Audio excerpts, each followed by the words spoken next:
Heyo, it is Wednesday, and my name is Georgia Hertzberg, and I am so excited to talk to you today. I have been so many things have been going on this past week, and the last few weeks I haven't been getting these podcasts out to you as soon as I wanted to, but I am here today, and I'm going to be on time this week.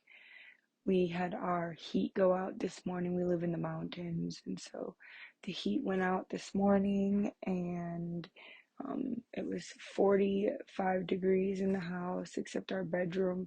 Well, it was freezing cold, and I woke up and my nose was literally an icicle. And look, Matt was laughing in his sleep. He is dreaming of who knows what, but he loves to laugh in his sleep.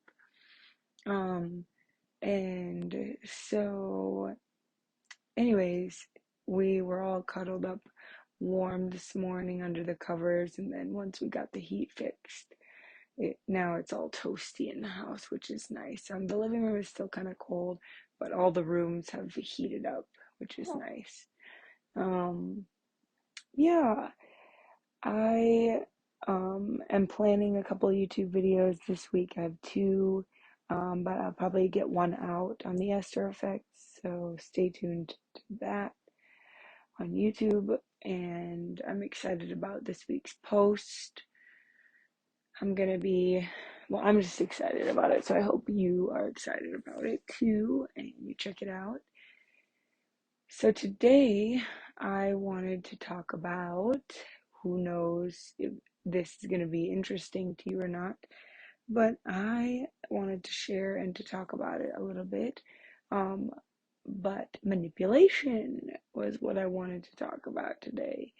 And I think it's something that is so common in families, it's so common in marriages and relationships. And it's just something that I have learned in the past few years how common it is. It's common in our look at our government. I mean, it's kind of over our United States.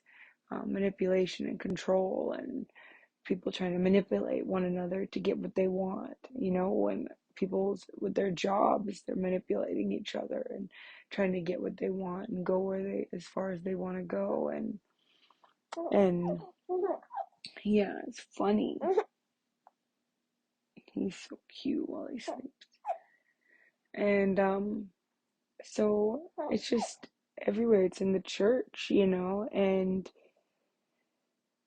that is such an awful thing, manipulation and control. It's essentially witchcraft. And so, trying to put your sway and manipulate a situation to go your way. And so, when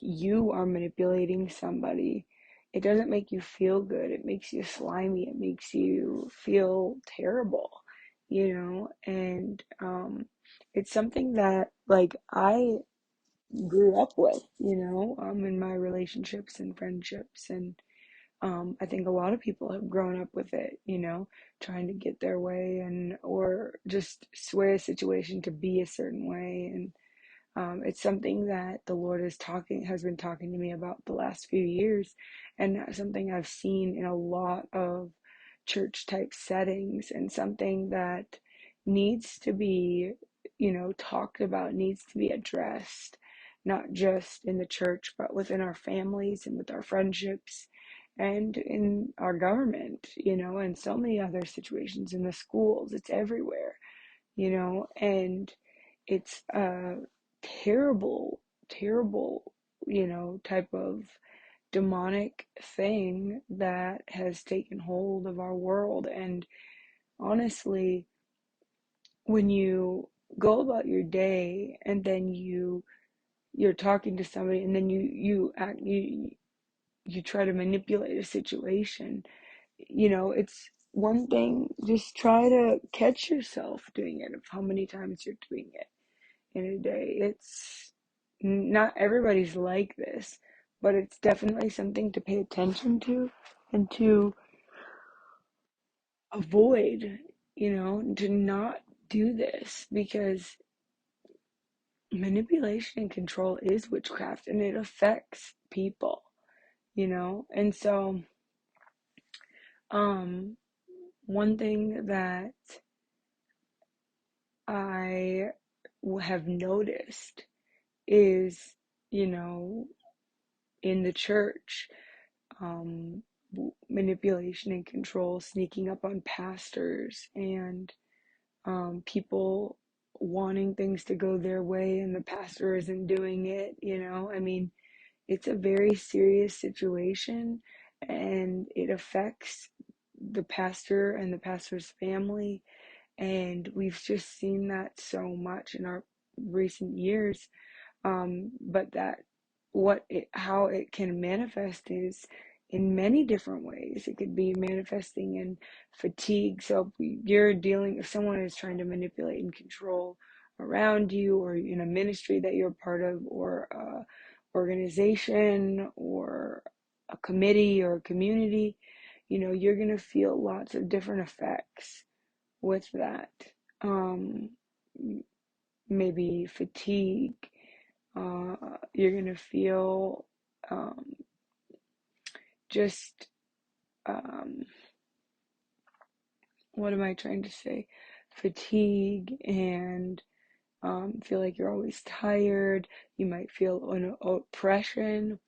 You'll probably feel a little bit depressed on certain days. Excuse me. Um, you could, as I'm yawning, right? Um, you you could be, getting hurt like a lot, like way more than normal. Um, just weird things happening to you that don't normally happen, you know. There's just a lot of different effects of that. And I think one thing that we can start with to eliminate witchcraft and eliminate um, manipulation and control, and trying to do, when people are doing that to other people, is start with yourself. You know, don't do that yourself, and start to recognize in yourself when that is happening, so that you can avoid, when other people are trying to manipulate and control you, or people around you. And it's such a weird thing. I mean,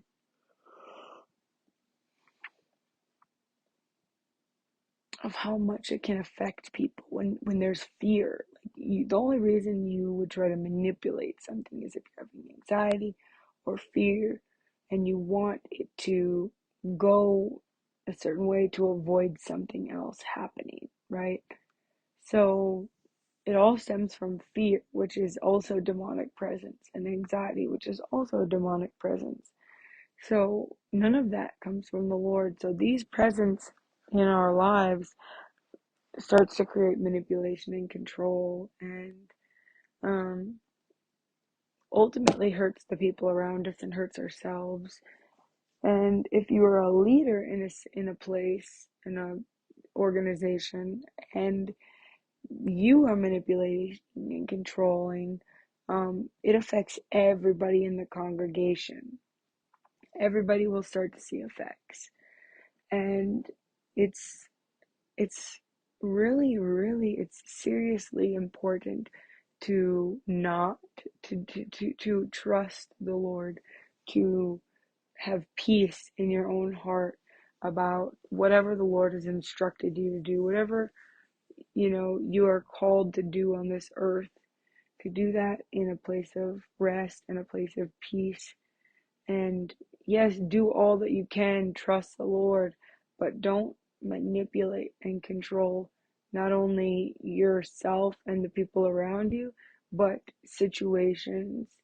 And I think it's so important to to I mean, it always comes back to but trusting him in that situation. Um, this is something that I have been thinking about in the past few years, and how it can bring so much division amongst a congregation or community. It can bring, it brings up, you know, a, a spirit of rejection in the, in a community, and it brings major depression and oppression, um, and the entire community is going to feel it, you know, if a leader in a situation is operating in this. So it affects everybody, not just yourself, not just your own family, but it's going to trickle down. And it's a terrible, terrible Jezebel spirit, and I just pray that if this is happening in your community, that you would begin to pray. You would begin to pray into the leadership. You would begin to pray into uh, the any you know people, for the people, and pray for your family and pray for the leader's family, because everybody is being affected by that. And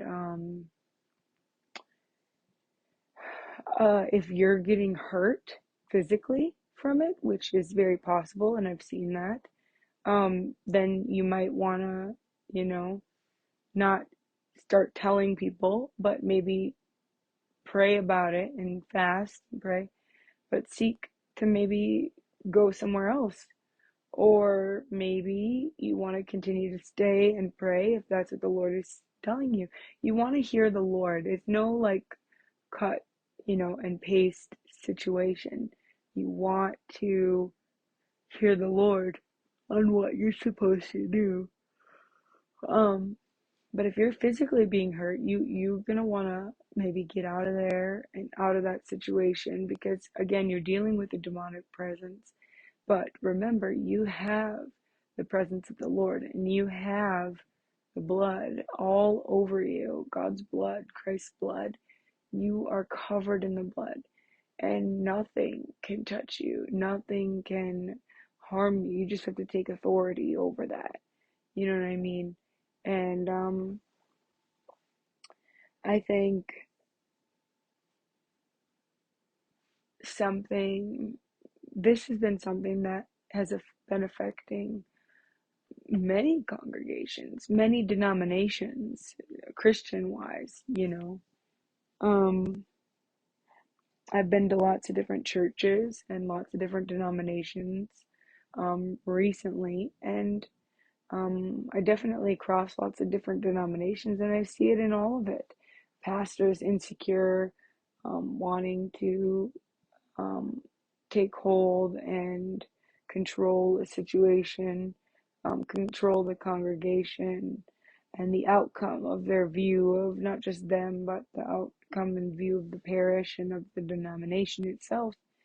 And, you know, it really, really, really hurts everybody. It really does. And it doesn't bind you to Christ. It binds you to a demonic presence. It binds you to sin, because that Jezebel spirit is a sexual, immorality beast. And so, you're going to deal with sexual immorality type situations, and your congregation will too, binding them to sin, binding them to masturbation, or whatever it is. So there's just a lot. There's just binding them to sin. You're not the presence isn't, it's said in scripture that this one thing I have against you is that you tolerate that spirit Jezebel. And so when you tolerate the spirit of Jezebel, the spirit of manipulation and control, the Lord and the presence of God will not dwell there at all.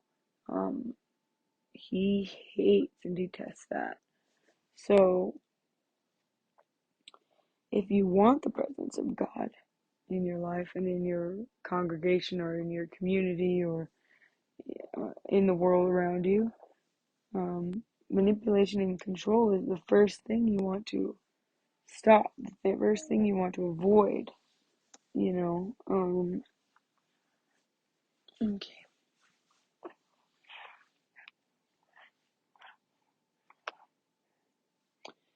So, sorry about that. I was readjusting the baby. So, um, this conversation, this topic is really hard because it's something that I've only been looking at in the past few years. You know, the Lord has been talking to me about it the last 3 years, and something that really needs to be addressed in the church because it's so prevalent in the church when you have pastors trying to manipulate the congregation to get them to believe in a certain thing or to do a certain things, or um, putting their personal convictions on a congregation, and um, you know, saying that it's fact and that it's the Lord, or there's just that binds you to sin, that binds you to um, it doesn't bind you, it doesn't abide, make you want to abide in the Lord, which is your rightful place. So I am just hoping that this kind of makes sense a little bit, you know.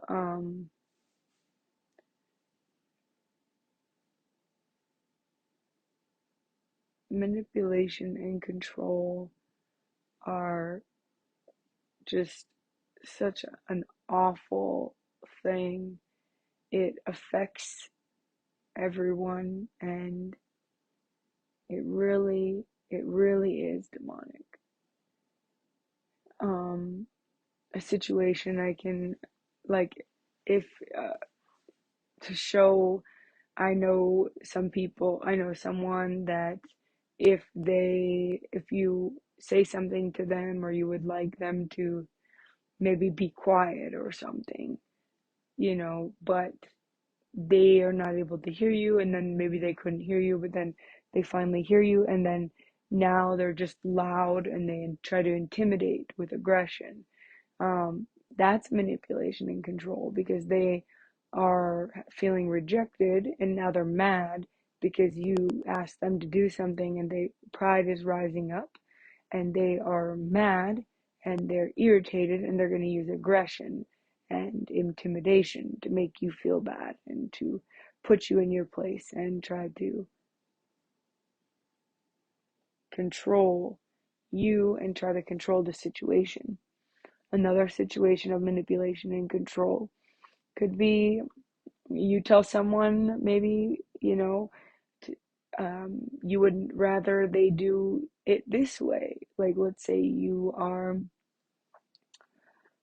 cooking something, and you say, "Oh, this is the best way to do it," or you could do it this way, or you suggest it, and then they are upset.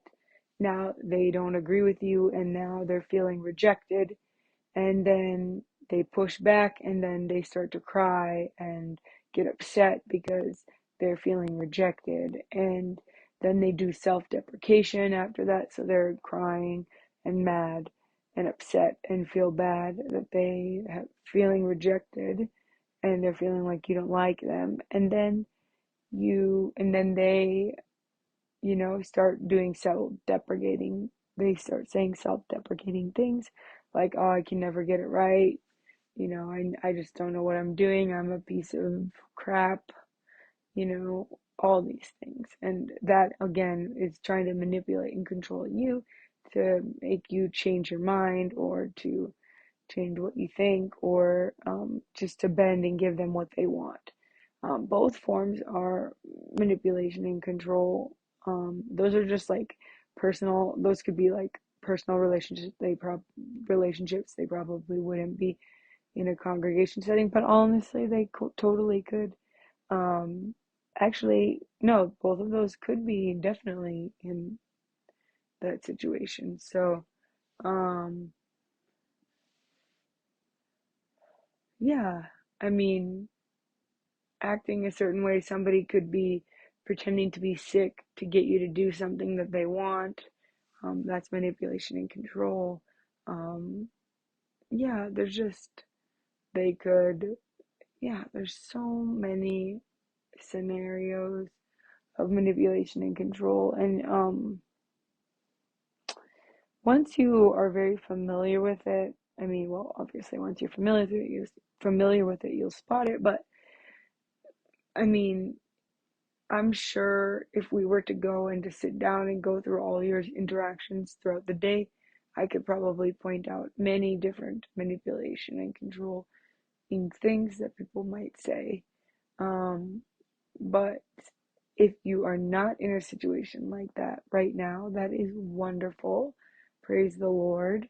And I pray that you continue to help get other people, and when you spot manipulation and control, is to stop it and to push, like, to not give into that kind of thing, and just be aware someone that is like maybe operating in a Jezebel spirit or manipulation and control, they will try to intimidate you. You'll just have fear when it comes to confronting them. That's a clear sign of manipulation and control, and it's wrong.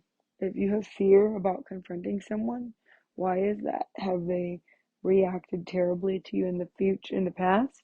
Well, you know, that could be they're operating under a spirit. And so, you know, yeah, the biggest thing would be to continue to pray for them.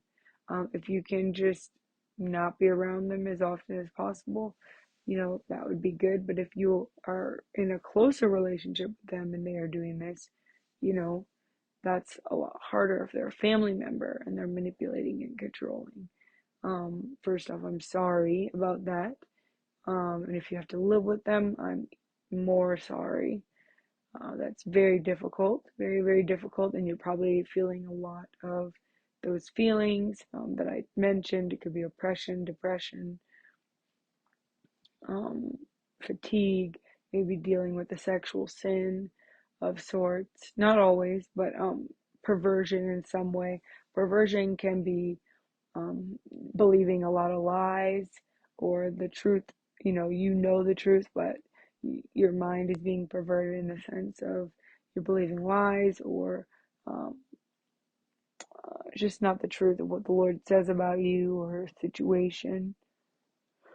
Um, yeah, there's a lot that goes into it. So, yeah, I mean, when it comes to living with that person, um, maybe try to be out and about a lot more, but that doesn't really, confronting them is hard, because then that spirit reacts and manifests. Um, just speak love to them and continue to love them and continue to speak life over them. I know it's hard because they are definitely in it, um, but just continue to do that, and the Lord will give life to that, and He will speak over that. And if you can find a different living situation, that would be good, probably. But again, you have to hear the Lord on that. I don't take my word for it. You need to hear the Lord yourself on what to do. Um, yeah, let's see. What else? Um,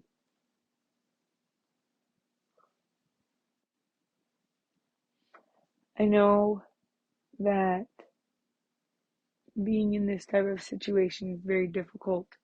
It affects your life and your walk with the Lord. It feels very empty. The Lord feels like he's not there, which he still is there, but it definitely feels like he's not there. It feels like he's not close again because, Jezebel is there. And so the Lord does not, will not abide in a place like that. Um, I have, seen a place where the presence of the Lord was, and then as there was more manipulation and control, the presence of the Lord left. So that is very true, that does happen. And if the manipulation and control stops, then the presence of the Lord will come back, because darkness and light cannot be in the same place. So, that is good news. I think I am going to stop here.